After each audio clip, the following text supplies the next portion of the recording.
Today I want to share a template that students can use when creating a student podcast.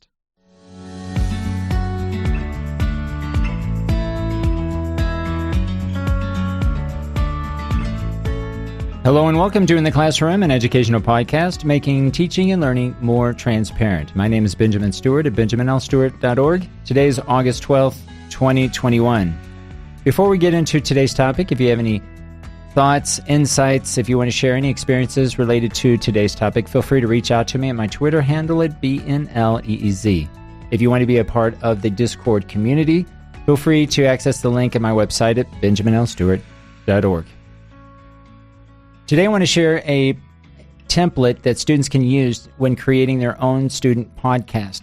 So the template that I'm going to share with you today actually will be applicable to two different classes that I'm currently teaching this semester. Those of you who are taking Communicative Abilities in English 1 with me this semester, and those of you who are taking Listening and Speaking 1, I think will find this template helpful. In fact, we'll be working in class together, completing this template in an effort to organize our ideas so that when we're actually recording our first podcast and subsequent podcasts, episodes, that we have a very clear idea about what we're going to say and the order in which we're going to say it. So the document here that I have on my screen, if you're listening to this podcast, you can see the video equivalent of today's podcast by accessing the show notes. So here I have up on my screen the template that students can use, that you can use, those of you who are taking these two courses with me this semester. And you'll notice here that it begins with a template with general information, and then we have the script for the introduction, we have a body section, and then we have a script section at the end for the conclusion. Remember that the introduction and conclusion should be less than 30 seconds. It should be brief, to the point, and include things like your podcast name, maybe your own name, your slogan, the date, key points, etc. So here the idea is to think of the key points and the talking points as you're going to organize your ideas. Now in the template I have 3 key points as an example and then 2 talking points within each of those 3 points. I would say anywhere from 2 to 4 key points is in a reasonable amount in most of our cases. So feel free to modify this. If you want to reduce this down to 2 points, if you think you need 4 key points, that's fine.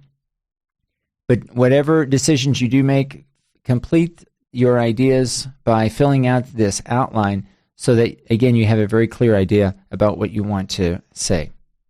So the idea basically is just to copy this template from general information down to the script and then insert it below your name.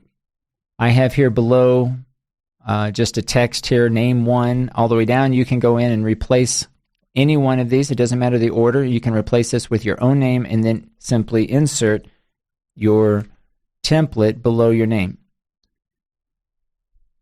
One thing to think about too, and we've talked about the importance of trying not to read your podcast, to try to create the language. Even if you have mistakes, it's fine. I would much rather you try to be creative in the language that you're using to transmit your idea. That's really the purpose of our own student podcast, is to give us an opportunity to really practice organizing our thoughts and our ideas, but generating new language to express our ideas. Now, I will say for the script, the introduction and the script for the conclusion, the beginning and the end of your podcast, if you want to write out a particular script or text that you can read at first and probably memorize later, that's fine. Remember, the introduction and the conclusion should be less than 30 seconds, so it's very brief. Most of your podcast is going to be about regarding the body of your episode. All right, so I just wanted to create this brief video and audio, this podcast episode, to show you this template, to discuss it with you. This is something that we're going to be using at length in class as we spend a lot of time thinking and organizing our ideas around the key points that we're going to include in our weekly episode. If you do have any questions, those of you who are taking courses with me, feel free to reach out to me, as always, via the chat in Microsoft Teams. If anyone is listening and has experience with student podcasts and wants to share their experiences, again, feel free to reach out to me at my Twitter handle at BNLEEZ. This has been In the Classroom, an educational podcast making teaching and learning more transparent. Thanks for listening.